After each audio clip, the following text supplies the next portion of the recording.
to be successful over any period of time, just like staying fit, you have to do work. And most of the work is boring and it's repetitive. And it's not about tricks and windfalls and home runs. It's about showing up every day and doing the little things unreasonably well for a really long period of time.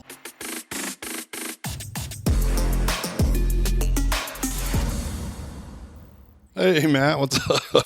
That was like an extreme clap in my ear today. You ready to go? Jesus. Right? I mess around. And action. If you guys don't see that, we clap as our action, as our little... And what's that thing called? The clip for action. The director or something. I don't know. Clicker? I don't know. No, it's not. It's like a board. Anyway, we're full retard, so never go there. Oh, God. I don't think I can say that anymore. No. We're not completely with it this morning. So Monday. It's a crazy Monday. Rick was up till 12:30 on Saturday. He's really tired. It takes me a whole week to recover. I'm old. Okay, got it. But anyway, good to see everybody. Good to have Matt back in the studio. We were laughing that Matt's microphone wasn't turned on, which doesn't really matter typically in the podcast. And I told him it's really never been on. He's sort of a background voice. So anyway, like a backup singer. You got to know your role and you got to be a team player. So you ready to start? Yeah. Did you knows? So my did you know was, did you know, and I didn't even look this up. I just remembered. I thought it was weird. Did you know that the Navy heard the implosion of that submarine on Sunday, and they didn't tell us until Thursday? Did you know that? The Navy heard that submarine implode? They did. I mean, they've got listening devices all over the place. You know, I sound like I have inside information because my kid is a officer on a nuclear submarine, and it's like super top secret. Believe me when I tell you, he doesn't tell me anything, but it was literally just common knowledge that the Navy has listening devices all around and they know what's what. And I know that they have some really advanced ways to listen to what's going on. And they did hear the implosion of the submarine on Sunday. And yet all week you saw the articles like counting down the hours of air that they have left or whatever. And they already knew that it imploded. So it was either... I hope they told the families. Well, exactly. No, I don't think so. So I think it's either they were not 100% sure. I think the Navy was 100% sure, but maybe like Coast Guard's like, okay, but we haven't seen any debris. Like we need more evidence than this, even though the Navy might be like, well, you don't, because they're confident in it. Or I don't know. I don't know why else they wouldn't tell us until Thursday. But anyway, that's interesting facts. Mm-hmm. So they did hear it implode on Sunday, and then for 4 more days they were counting down the oxygen, all the salacious headlines and stuff. So jeez, I know. Well, since we're on that, did you know that when we went and was it James Cameron went down to the Titanic? Yeah. Yes. That the mission was really a military mission to go find nuclear subs from the war. Really? Yeah. No kidding. That's how they had their way around it. Made it look like they were doing something else. Really? Yeah. I heard that on the news, and everything on the news is true. But yeah. Yeah. Of course it is. Yeah. Exactly. Well. Yeah, I would really, at some point, I'm never going to get this out of my kid, but I'd love to sit down and just really ask them what the heck they're doing out there, because there's only 13 of them and they're super top secret, and he's privy to all kinds of, he's got the top clearance in the government, and it's like, I have no idea what he's doing, and he, rightly so, doesn't tell me anything, because it would probably come out on the podcast. Yeah, I wouldn't tell you anything. You wouldn't? No. I'm a good secret keeper if it's a real secret. I literally tell you something. I hear you say it in the next office over. Well, I only say it as my idea because I like to steal your ideas because I want to sound smart. But I don't like to tell your secrets. Yeah. Like the one thing you told me, I'll never tell anybody. That's so embarrassing for you. The thing. Oh, my God. Plus, you were at camp. You were away at camp. It happens. All right. What are we talking about today? You know what we're going to talk about? It's a relatively simple subject, but it was just an observation, and it's the parallels between fitness, being fit or striving to be fit, and running a business and or being an entrepreneur. One and the same thing. I came up with 3. So if you're fit, you're going to be a better entrepreneur? Not necessarily, but there's traits that I think there's traits that can be learned from each that cross over, but you have to physically cross them over, if that makes sense. You have to connect the dots, and we'll talk about that a little bit too. So I just have 3. So the 3 common traits between both fitness and entrepreneurship or business ownership. Number 1 would be delayed gratification. So you're willing to wait to see the results? Exactly. And, when you look at that through the lens of the simplest lens, I think everyone would understand would be from a fitness standpoint, you have to pay the piper and you have to do a certain amount of work, strength training, cardio, you can't eat like a complete jerk. I mean, all the things you need to do. but it is delayed, and that's one thing that makes the fitness industry interesting is that we're selling something that's not instantaneous. Everybody knows they need it, and there's not a smidge of science anywhere that doesn't agree that exercise consistently and eating a little better isn't healthy for you in all regards, mentally, physically, everything. That being said, it's not instantaneous. So it's not like a pill or again, it's not like buying something and you walk out and you've got it in your hands, a tangible thing. You're basically buying a promise of future results. And between now and then, there's going to be a 4-letter word, which is work, that has to be done to bridge that gap. And in some ways, you just have to know through either science or empirical evidence or just logic that if I do these things, so if we're using exercise, if I move more, if I do strength training, if I don't eat like a complete crazy person, I will be in a healthier place in 1 month, 6 months, 1 year, 5 years, whatever those things are, right? I think it's very similar in business. Would you agree? Yeah. I mean, just overlooking at fitness in general, I mean, I think we'll get through other points, but typically speaking, somebody who's in really good shape is willing to put the work in to see the results down the road, right? Right. And when you see somebody that's in really good shape, you're actually seeing the end results. It's almost like seeing somebody successful and, you just assume that it's always been that way or that they got some breaks, and they may have, or they had some luck or they've got some secret knowledge that you don't have. And typically, if you hang out in those circles and you get to know other successful people, that's not the case at all. It's sort of like, hey, if that person's fit, you may say they had great genetics or they're on performance-enhancing drugs or whatever kind of things you want to throw up there that tell you that that's the reason that you're not. But the fact is, even with all that, they still have to show up regularly to a workout of some sort, whether they're running marathons or lifting weights or whatever their goals are. You have to regularly show up, and you don't get the instant gratification from those type of things. It comes later. So when you're seeing somebody who's fit, they've already put the work in, right? And then it's easy to look at them and say, oh yeah, but, right? Same thing with successful people in business. It's like you just assume that there's some deep, dark secret that they're hiding from you. Yeah, they got lucky. They got family money. They hit the market at the right time. Some of those things may be true, but the fact is, to be successful over any period of time, just like staying fit, you have to do work. And most of the work is boring and it's repetitive. And it's not about tricks and windfalls and home runs. It's about showing up every day and doing the little things unreasonably well for a really long period of time.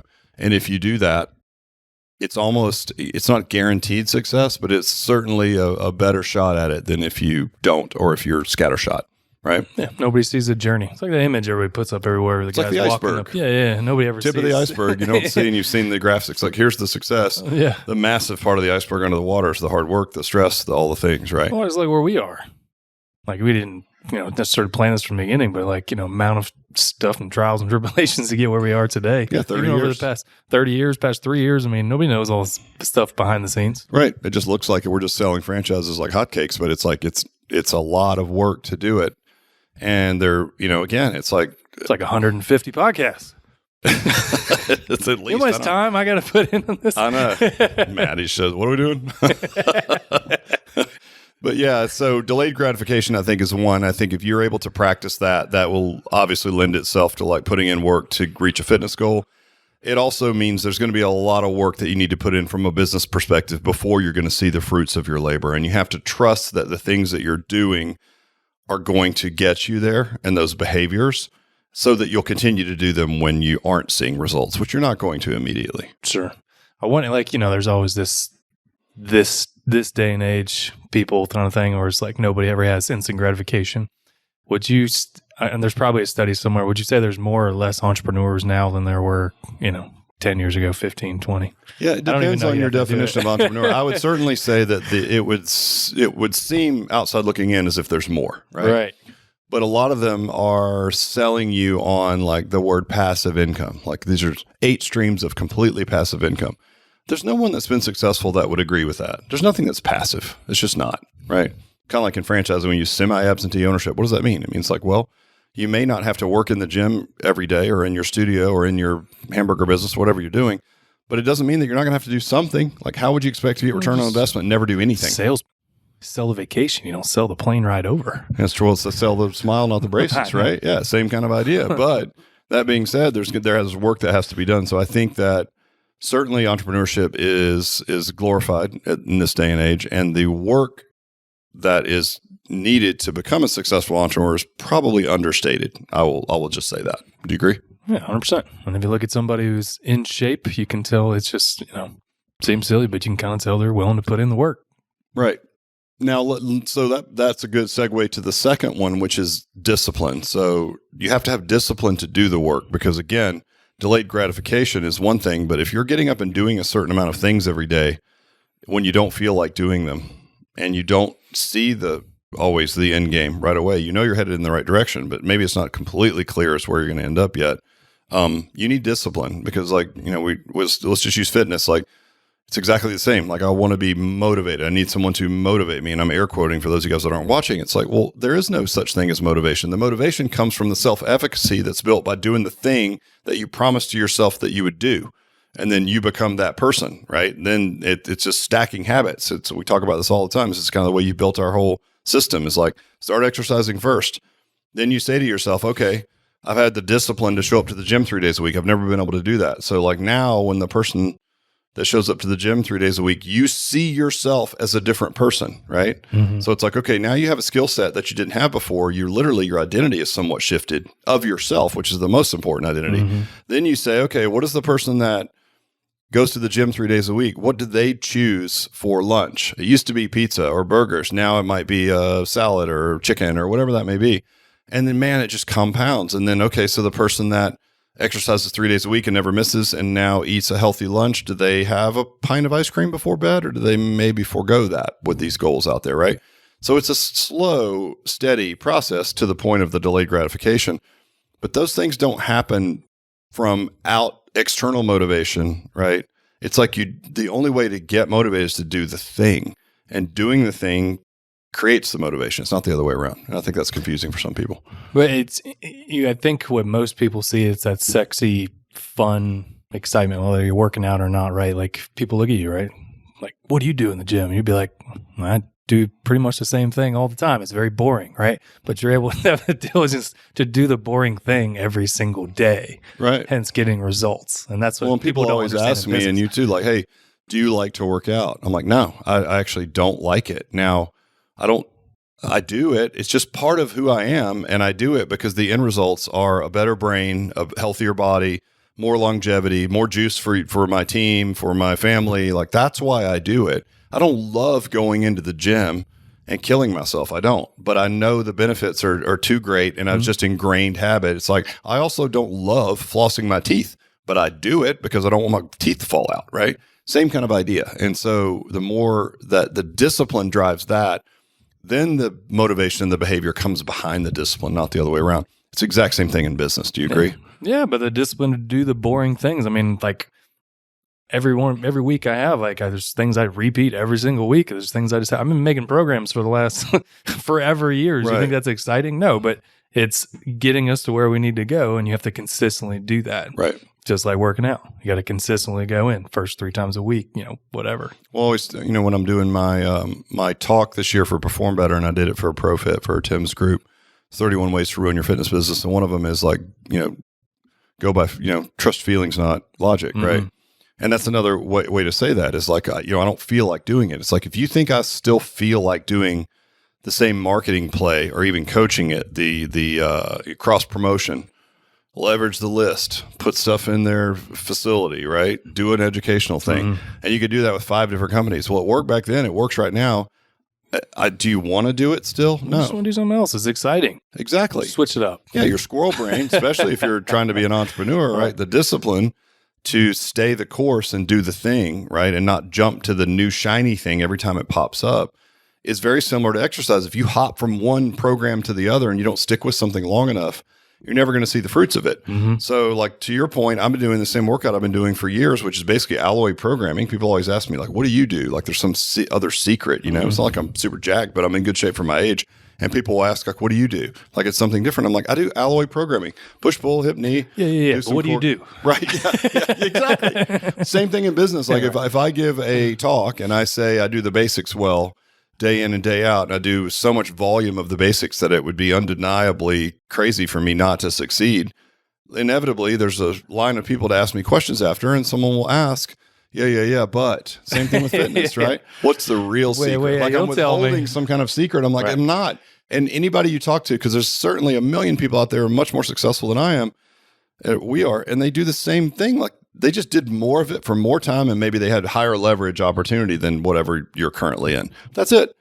And none of it came from anything other than the willingness to get up and do, again, like our buddy Alex always says, do the boring work. He sort of branded it, but it's true. There's so many ways to say that, right? But it's that in fitness, and it's the exact same parallel in business. If you're willing to get up and do the things that you know will move the needle forward, that don't give you, again, that instant gratification, which is point number one, you're going to be just fine. But you have to be disciplined to do it. No one's going to make you do it. It's like that crazy, funny meme where the lady's like, no one's coming. No one's coming for you. No one's coming to wake you up. No one's coming to take you for a run. Right. It's on you to do it, right? And habits and, structure and, you can strategically do some things that make it easier. Sure. But at the end of the day, it's going to be discipline, right? So number 2, discipline. Number 3 is hard things. So showing up to the gym regularly, it's uncomfortable. You're going to be, if nothing else, a little bit out of breath. You're going to be sweaty. You're going to put yourself through some physical strain, right? That's hard. Well, same thing in business. I would say just because I've done exercise for so long and it's an easier habit for me to stay disciplined around, that the harder thing is the business side. Now, when I talk about this again in the 31 Ways to Ruin Your Fitness Business, we talked about hard things have to be hard for you. And so when I was doing my talk at Tim's, I'm like, let me give you an example. Like if I say do hard things, the crowd that I'm talking to, which is a fitness related crowd, I don't want to hear that you got in a cold tub in the morning or that you do sauna or that you did a 100-mile race or that you did some really hard Murph CrossFit workout on, Memorial Day. Like, is that hard? Yes, but that is in your wheelhouse. You actually like that, right? Do something that's hard for you. And I will tell you the differences between fitness hard and entrepreneurial hard, they're different, right? So if you're scared of numbers, let's just say, the hardest thing for you to do would be to take a class to increase your business financial literacy, right? Sure. Take a Harvard course on numbers, right? Learn a little bit of accounting. You don't have to be an expert in it, but if you have a blind spot, why don't you attack that instead of doing more things in the realm that you already like and then claiming that you do hard things? If those things don't cross over to the real hard things in your life, I don't think it counts. Does that make sense? Just run, Rick. Right. If you don't feel like it, just run. Right. Like how many people do we know, like in my, in as many years as I've been in fitness, they almost hide in their fitness endeavors from the things in their life that they really need to handle. Like some people have shit relationships with their spouse or their siblings or their parents, and maybe those can't be repaired. But if you put some effort into figuring out why, that might be the hardest work you have to do in your life. That's what you should be going after, right? Not doubling down on extra hard fitness stuff that you've always loved to do anyway. And if anything, it's not that much of a stretch. It's not. And it could be an actual escape from the hardest things that you need to be doing. So when I say do hard things, that's what I mean. And we see that in fitness where you've got, again, not as much in franchising now, but traditionally you might have a fitness enthusiast who gets into fitness. They're a good technician. They're not good at business because they don't want to do the business stuff. And when we were coaching a lot and you were helping me with like licensing, you would get on the phone with people and it wouldn't make any sense, right? It was like they could do really hard things over here, but they couldn't cross over and do the hard things in their business. And you're like, well, just apply the same logic that you do in your fitness to your business. But for some people, it's a blind spot. So I would say definitely it demonstrates that you're capable of doing hard things, but it's not going to manifest itself the same way in your business unless you do really hard things. So make sure that, and same thing, if you're how many of us know in the fitness space people that are very successful business people that have just terrible health? They're overweight, they're stressed, they don't sleep. It's like, okay, so their hard would be to start exercising. They've already nailed the business part. Right. And they might be uber successful, right? Yeah. They don't understand why those people that are not good in business don't get it either. Right. Exactly. How do you get up and work out every day? How do you go to work every day? Right. And then, exactly. The person in fitness is like, oh my God, I can't imagine, that you can just sit and work all day, every day. And then the person that does that's like, I could never work out. It's like, all right, so doing hard things, yes, there's a parallel between fitness and business, but they're not necessarily connected. And I would just say that if you want to do hard things in your business, you're probably going to have to attack some areas that are very uncomfortable about you. Yeah. I mean, there's hard things, in fitness, obviously people will do, and it'll show you that people are willing to go outside of their comfort zone. So if you can parlay that into your business side of things, like you said, it's going to make you grow whether you want to or not, right? That's why you need to do it. I used to have this, we had this scout when I was playing ball, and he would always come out and talk to all of us guys, and he'd be like, look, guys, everybody wants to work on what they're already good at and work hard at that. If you're fast, you just want to run the 60. If you throw hard, you just want to throw. But none of you guys are doing anything that you're not good at to get better. And that's how you get growing. That's how you get seen, right? There's multiple facets in, say, baseball, business, whatever it is. Right. And you hear that, and that sounds like that could theoretically fly in the face of, like, again, remember the 4 questions, like ask your customers really what you're good at, do more of that. That's different. We're talking about personal, how you're organized personally. And so you're right. If you're just inherently fast, then running a 60 is not a hard thing. If you're like a great runner, running marathons comes very natural to you. If you're heavy set, you probably like lifting heavy things, right? Because that's how you're wired. I would say, like, okay, if you want to be well-rounded in fitness, you need to do other things. If you want to be well-rounded in business, you've got to learn business. You've got to not just do fitness stuff, right? And that can be very difficult. It's scary, especially if you're good at one thing. Like if your self-efficacy tells you, like, I'm good in the fitness realm, I do hard things that other people can't do. That is true. If you're running 100 miles or you're doing crazy workouts, you're probably doing a lot of things that a small percentage of the population can do. Check. But it's not going to help you in this other arena unless you take the lessons learned and they cross over. Yep. And you got to do that. You got to remember being a beginner exerciser. What did that feel like? You got to almost take the lens of that successful business person who starts working out with you. How uncomfortable are they and how much do they not like it? That's going to be you in their world, but it's necessary if you're going to marry the two together, right? Anything else you can think of? No, that was great. So those are the parallels, you guys. Delayed gratification, check. You got to exhibit discipline, check. So it beats motivation every single time. And then you've got to be able to do hard things, and you got to be able to do hard things for you. And they got to be specific to where your blind spots are. That's it. Yes, sir. All right, brother. Good stuff. Peace.